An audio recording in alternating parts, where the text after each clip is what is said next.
He joins me via Skype, state of Pennsylvania. Scott, 2 incidents in New York, 2 in New Jersey. The big question, did this man act alone? New York Mayor Bill de Blasio says they are not actively seeking other suspects. What does that tell you?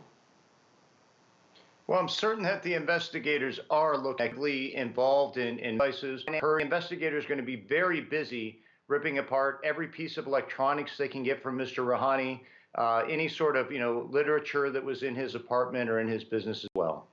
Here's a question for you. What happens if Rouhani chooses not to talk, the right to remain silent, the Fifth Amendment of the U.S. Constitution? What happens then? Well, then they'll just have to build the case based on evidence and not a confession. It really shouldn't be difficult based on the forensics. As far as we know, apparently they found his fingerprints on the unexploded device. And they also have the CCTV of him in the area. So I think they'll be able to make a case whether or not he cooperates. Do you think there was any kind of link here to international terrorism?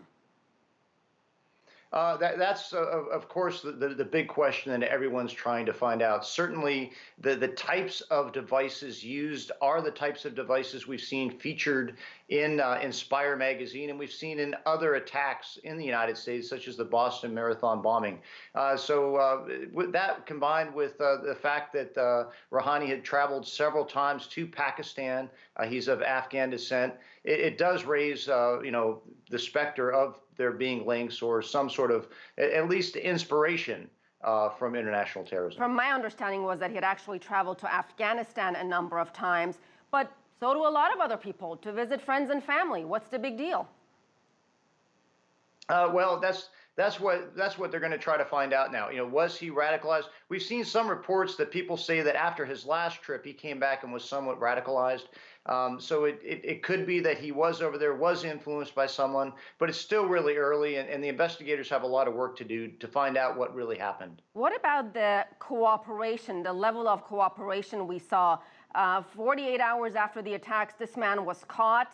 Owner of a bar spotted him in New Jersey, alerted authorities. I'm sorry, your audio just cut out. I was asking you about the level of cooperation, Scott, and public help in catching this man.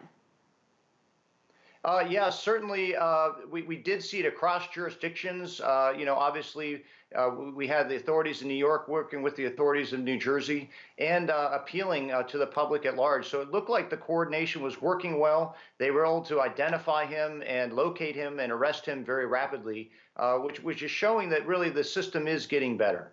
All right, Scott Stewart, thank you so much.